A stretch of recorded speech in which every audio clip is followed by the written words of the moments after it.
Africa is one of the fastest growing regions for the Catholic Church, with millions of new baptisms and an increase in vocations annually. The Catholic population in Africa has grown significantly, from around 185 million in 2013 to an estimated 230 million by the end of 2025. Also, vocations are still on the rise. The number of priests rose by more than 1,600, while it's decreasing in Europe and America. There's little surprise that also for the Holy See, this continent is increasingly important. Cardinal Francis Arinze, who was created cardinal by St. John Paul II and has served under 3 popes, explains the significance in Pope Francis's unique approach to Africa. Pope Francis, people will appreciate his love for the poor, for the forgotten, for the migrant, for those far away. Pope Francis privileges the weak, not so much the strong or the powerful. The statistics office of the church in the Vatican tells us that every year the number of Catholics in Africa is going higher. The number of priests and sisters is also rising. The growth of the Catholic Church in Africa is giving to the world figures like Blessed Cyprian Michael Tansi, who is on the road to becoming Nigeria's first canonized saint.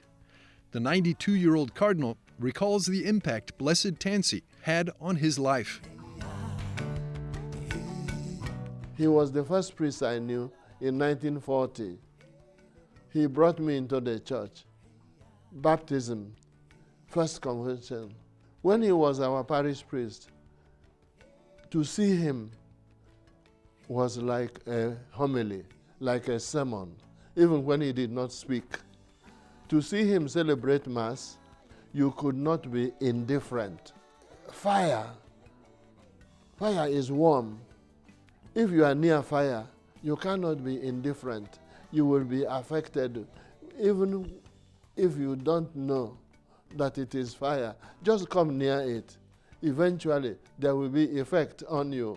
Father Adrian Sawadogo, a missionary of Africa of the Order of the White Fathers from Burkina Faso, explains how the Church in Africa can use the example of Blessed Cyprian to bring more saints out of Africa. There are many untold saints in Africa. Many untold saints. Now, what should or can the Church of Africa be doing to make more saints? I would say not make more saints. Bring forth the testimonies of these so many unnamed and untold saints. Pope Francis has undertaken 5 trips to Africa, visiting countries such as Kenya, Uganda, Central African Republic, and South Sudan, addressing both economical and spiritual issues. Father Adrian explains why it's crucial that Pope Francis travel to these countries and meet with the African people. That living physical presence, communicating body and mind and words is for Africans very important. Writing a letter is good. Talking and sending a message is good, but coming to visit has no price, no equal. And that is why it's important that he goes physically, because they believe in a church that is one, that has a head, that is leading the flock. And if you look at his different visits, you see the joy of people to see him. I just want to see him. That's enough.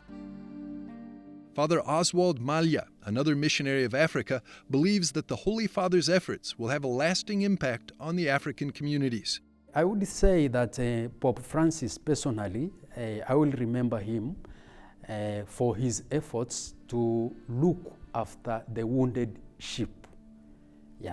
Pope Francis's visits in Africa have been very much focused on wounded flock, which are found in conflict areas. And right from the beginning, he was not afraid to go to these conflict zones. Another thing is also his love for people who are not even Christians. And that for me is a very good example of following his master, Jesus, whose love was indiscriminate, whose love was unconditional. He reached out to both Gentiles, pagans, and everybody. And I think Pope Francis has tried to put that into practice. It is a challenge, it is a call to the Christians, also for us to rethink about that, because very often our love is very much limited. Pope Francis's outreach to Africa has set the tone for the Catholic Church in this region.